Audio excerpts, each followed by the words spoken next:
As a boy, some of my earliest playmates were not human. Like many children, I had make-believe companions with their own names, and they were very real to me. But also in nature, I found other creatures that were just as fascinating to me as everything in the human world.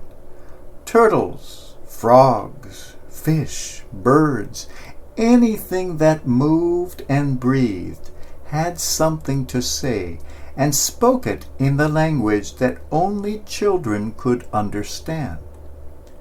Particularly intriguing to me were the many varieties of insects.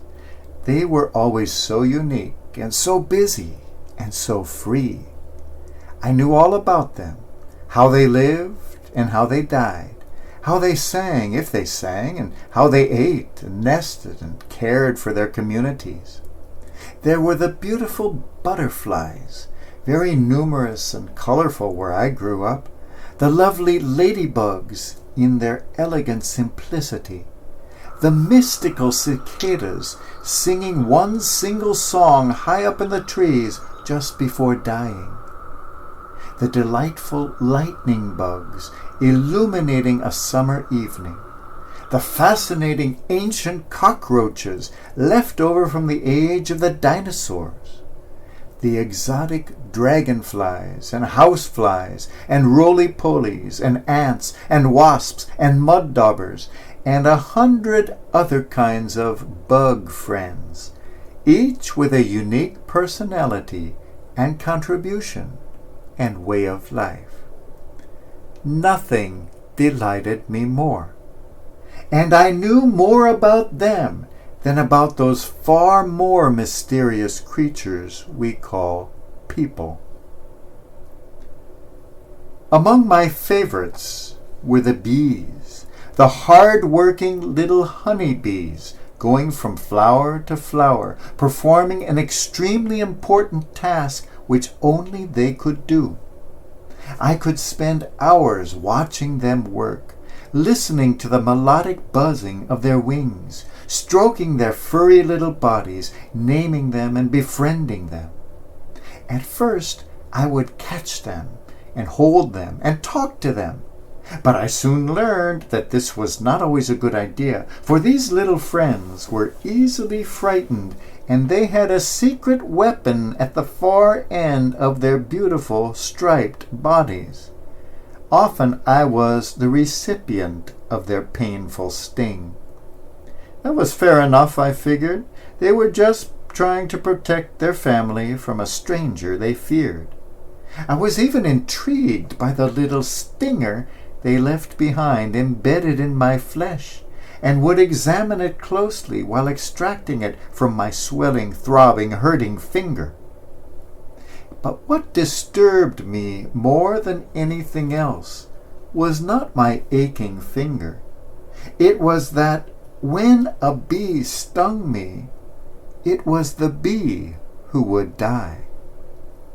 I quickly learned that a honeybee only stings once.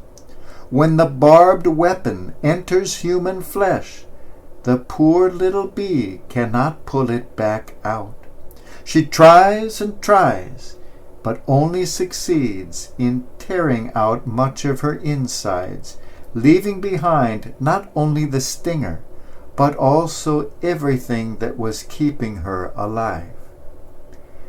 A bee can sting, and sting painfully, but it is always herself that the sting kills.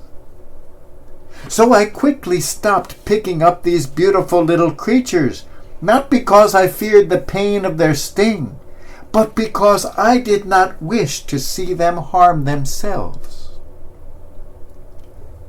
Soon I learned that those strange two-legged creatures were also quite capable of stinging.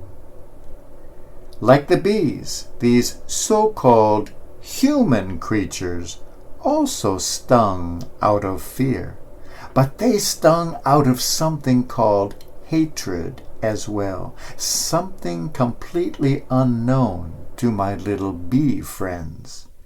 And I saw that that was a kind of fear as well. I began to see that people often seemed to sting just for the fun of stinging, or because they thought it profited them in some way. When they did it one at a time, they called it crime, or they called it justice, or they called it revenge. When they did it in groups, they called it war. And without fail, without exception, I saw with the simple eyes of a child that every time they stung, every time they tried to harm another, it was themselves they destroyed, just like the bees. They had their own silly slogans by which they lived. An eye for an eye, a tooth for a tooth, a life for a life, a stinger for a stinger. All of this made no sense at all to me. I was a simple child, and I had learned from the bees. But an eye for an eye it was. I saw a lot of images of a lot of people with no eyes, people with no teeth, people with no lives.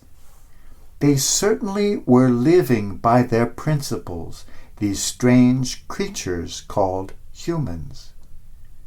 The television, the papers were filled with these images.